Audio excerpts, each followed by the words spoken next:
Audiences flocked to see Bronco Billy, William S. Hart, and Tom Mix. But behind the scenes, Thomas Ince had a major influence on how Hollywood movies were made. Like so many others, Ince began his film career at Biograph and Carl Laemmle's upstart Imp Company. By 1911, he was writing and directing westerns in Los Angeles. He hired the cast and livestock of a traveling Wild West show and put them on camera at a 20,000-acre spread along the California coast. Thomas Ince established a great studio for himself in Santa Monica where Sunset Boulevard hits the ocean, called Inceville. It was a very isolated spot. As late as 1915, there are reports of Ince and some of his executives being held up on the street by highwaymen, sort of stagecoach style. His westerns were rough-hewn. They were quite accurate. He had plenty of riders. He had plenty of Indians, real Indians, not Hollywood Indians, real Indians. And he mass-produced westerns.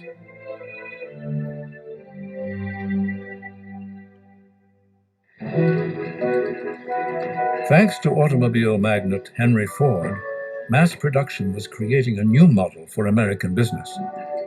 Starting in 1908, Ford's Model T was produced on a moving assembly line, each component of the car added in sequence, according to a carefully structured master plan. Making movies may not have been exactly like assembling automobiles, but to match production to increasing demand, the process required a coordinated, centralized system. Thomas Ince was one of the first to manage what would become the modern movie studio. Some called them dream factories. Given the specificity of Ince's scripts, almost anybody could direct one of the scripts. He would hand a script out to a director, and the script would be stamped, shoot exactly as written, and the script would be broken down in terms of medium shots, close-ups, long shots. It was all very, very specific. The movie was made on the page, not on the stage. Once in the studio, various departments would assemble the final product until Ince gave his approval. Thomas Ince wasn't alone in seeing the value in film factories. While he was fighting Edison's Motion Picture Trust in New York and making his first films in Fort Lee, New Jersey, Carl Laemmle had a grand vision for the ultimate movie studio. When they were deciding what to name the studio, it happened that my uncle was looking out the window and he saw this truck go by, Universal, advertising something, plumbing or whatever it was, and he said, I've got it. He said, it'll be called Universal. By 1915, Laemmle didn't need to be convinced that the future of filmmaking was in Los Angeles. He acquired 230 acres in the sparsely populated San Fernando Valley and started making plans. His dream was to build a city for the sole purpose of making movies. And that's what he really did. And he built Universal City. He had everything that a city has. He had a mayor, a fire chief, a hospital, a police department, of course, and a school. And that was the way they did it. And it was wonderful. With typical Hollywood hoopla, Universal City had a gala opening on March 15, 1915. This was a big deal. There was a sort of circus atmosphere around it, where trains came from all over the country. And these trains would have large banners on them saying, we are heading for the opening of Universal City, California, the biggest film-producing mecca in the world. They invited Thomas Edison, Buffalo Bill, Annie Oakley, William Jennings Bryan. Now 48, Carl Laemmle had come a long way from his humble German childhood. He was the master of his own movie-making domain, but never lost his immigrant's ties to family. He would give almost every relative some kind of job there. That's how he eventually was called Uncle Carl. Everybody called him Uncle Carl, whether they were relative or not. He was their uncle. Eager to maximize his profits, Laemmle opened his new studio to tourists and sold 25-cent box lunches as visitors watched the action on the sets. Laemmle also took the factory model to heart. Early Universal movies were manufactured to reach a large audience as quickly and cheaply as possible. All this speed and economy meant that the studio could be a great training ground. One fledgling director who learned under Laemmle's demanding schedules and family-oriented hiring practices was the son of Irish immigrants. He was chosen to be a director, it was said, because he could shout loud. His name was John Ford. They were going to look at a picture Ford had just completed. Carl Laemmle Jr. at this point is 11, 12 years old. And he brings in his pet monkey with him into the screening room. And Ford objects. He says, I don't mind if the kid stays, but I'm not going to run my picture for a monkey. So Carl Laemmle says, all right, Junior, get rid of the monkey. And the kid goes and gets rid of the monkey, then comes back and they start the movie. And when the movie's over and the lights come up, Carl Laemmle turns to his son and says, what'd you think of the movie? And Carl Laemmle Jr. said, I thought it stunk. And Ford stood up and said, get rid of the kid, bring back the monkey. Ford's career was just beginning. At the same time, a new kind of movie storytelling was becoming popular. A staple of Universal and other enterprising low-budget studios, these films were first called chapter plays, then serials. Many featured action-oriented female protagonists like Pearl White. She was faced at the end of each episode with, often literally, a cliffhanger, filmed at the edge of the New Jersey Palisades.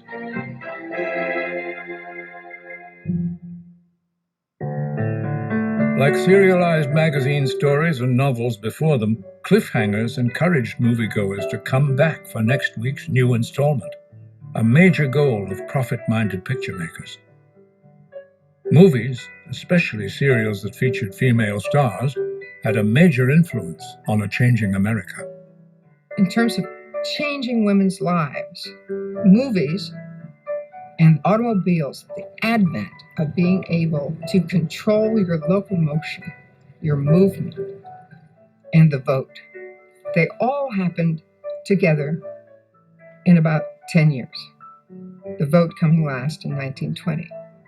Those three events changed women's lives, revolutionized them forever.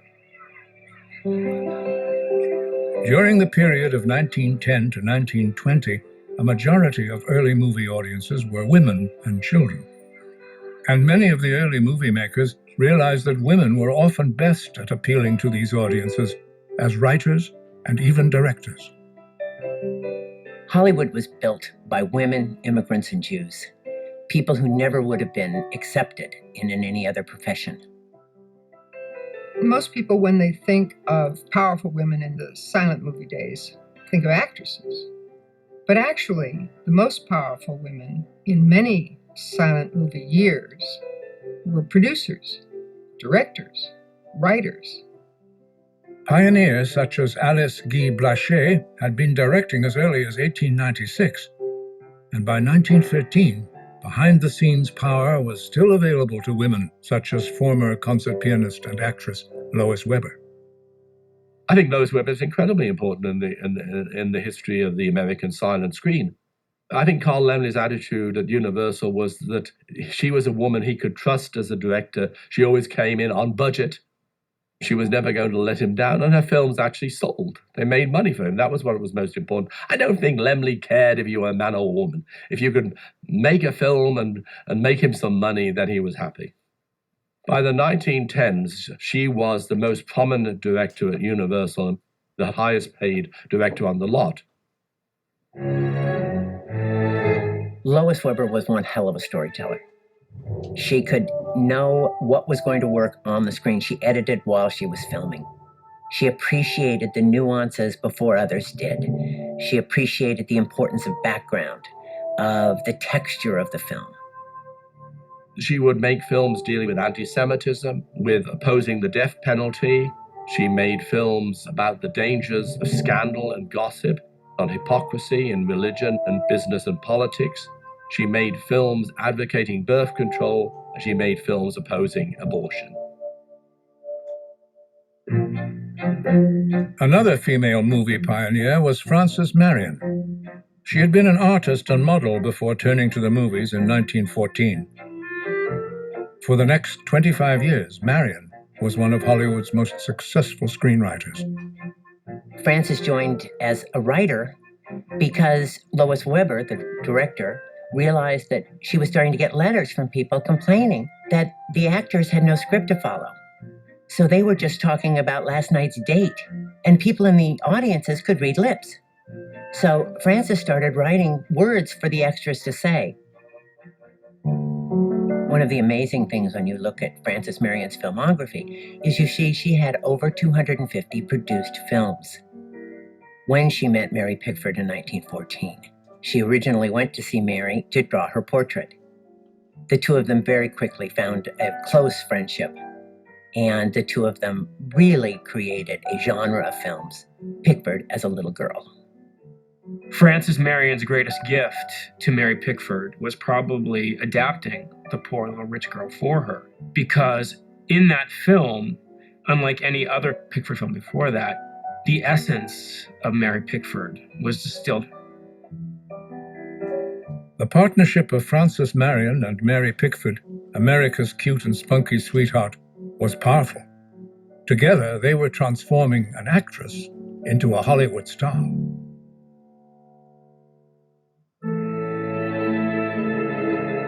The star system emerged from the audience. The audience began to recognize actors and actresses who appeared over and over again, to love them, to write fan letters, and they therefore became stars. It tends to be overlooked at how much power audiences did have. In 1912, Photoplay began as a magazine that told the stories. There were very few pictures of the actors and actresses in the magazines. That quickly changed. The audience wanted to know who these people were. They wanted to know what their lives were like. Were they married? Did they have children?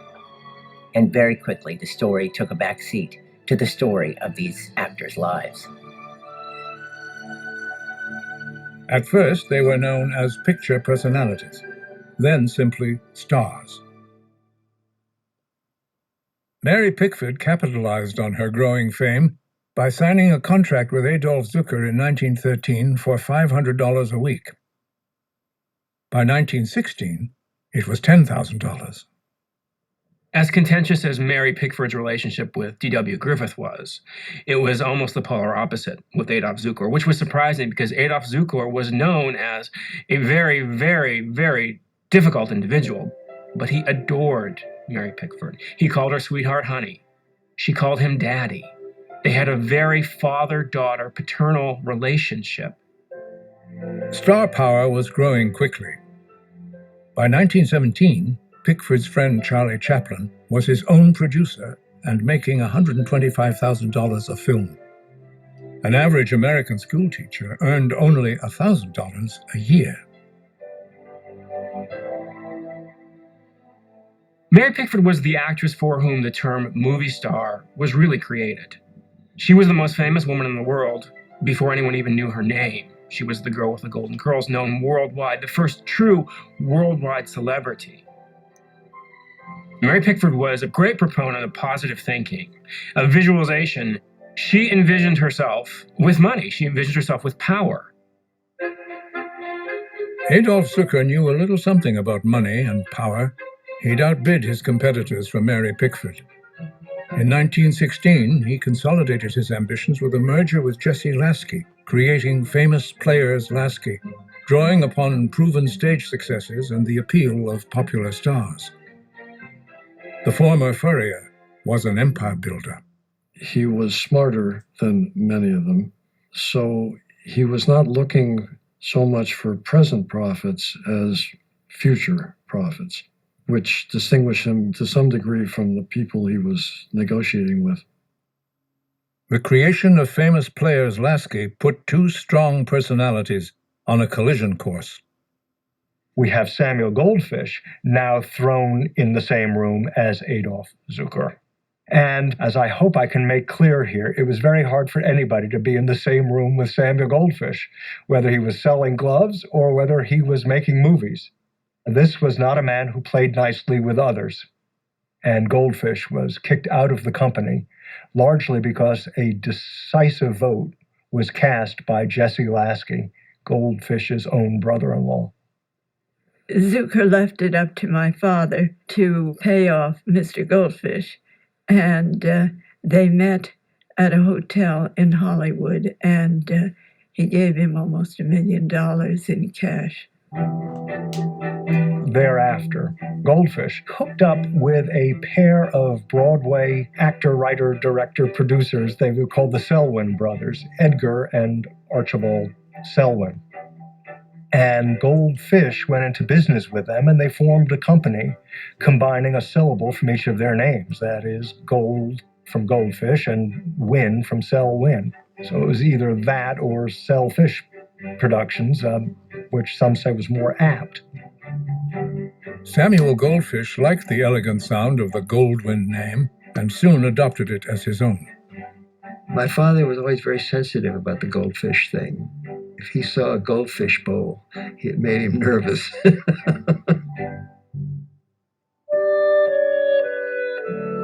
The movies have always been a mix of artistry and business sense. While Adolf Zucker, Carl Laemmle, Jesse Lasky, William Fox, and Samuel Goldwyn were building entertainment empires, D.W. Griffith was establishing himself as the industry's creative leader. With the 50th anniversary of the end of the Civil War approaching in 1950,